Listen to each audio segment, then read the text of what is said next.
बिस्मिल्लाहिर्रहमानिर्रहीम। अस्सलाम वालेकुम प्यारे बच्चों।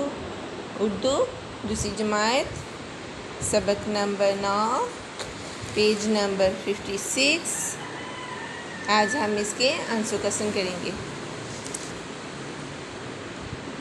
सवाल नंबर 1, सोए हुए शेर की आँख क्यों खुल गई? सोए हुए शेर की आँख क्यों खुल गई? क्योंकि चूहा शेर के बालों में खेल रहा था। क्योंकि चूहा शेर के बालों में खेल रहा था। क्योंकि चूहा शेर के बालों में खेल रहा था। पढ़ें बच्चों। सोए हुए शेर की आँख क्यों खुल गई? सोए हुए शेर की आँख क्यों खुल गई?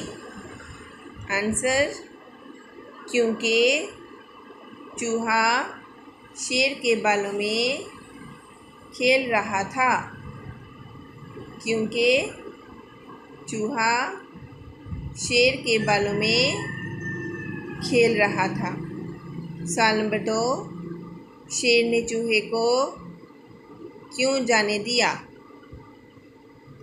शेर ने चूहे को क्यों जाने दिया? शेर ने चूहे को क्यों जाने दिया? जवाब, चूहे ने कहा कि मैं किसी दिन तुम्हारे काम आऊँगा। चूहे ने कहा कि मैं किसी दिन तुम्हारे काम आऊँगा। चूहे ने कहा कि मैं किसी दिन तुम्हारे काम आऊँगा। बच्चों, ये दोनों सवाल आपने याद करने हैं और लिख कर भी देखने हैं। अल्लाह हाफिज़।